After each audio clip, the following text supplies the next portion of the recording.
Happy New Year. Malapit na ang Chinese New Year ng mga Taiwanese, ng mga incheck. Ayan, ito ang aking pagkain. Tanghalian, kahapon. Ayan, namili ako ng...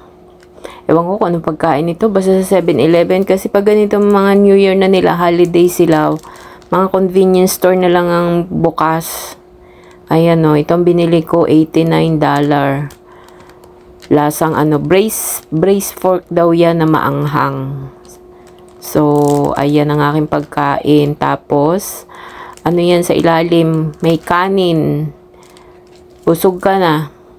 So, ayan ang aking meal for today.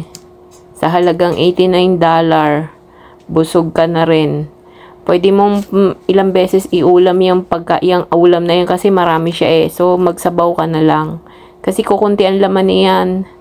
Hindi marami ang laman. Puro sabaw siya. Kaya ilang ulaman ko pa iyan. Minsan ginagawa ko, naglalaga ako ng gulay. Tapos yan ang aking pinaka-sausawan, pinaka-sauce. Kaya para ka na rin, para ka may kare-kare. Kare-kare style. Kaya yan, masarap na rin yan. Pag mga ganyang mga holiday dito, ganyan lang ang mga pagkain. Kasi yung mga binibilhan, yung mga karinderya, mga pintangan, mga sarado na yan. 1 week na holiday yan sila dito ngayon. Kaya lahat, puro mga convenience store. Yan, mga McDonald's, mga fast food yan, mga bukas yan.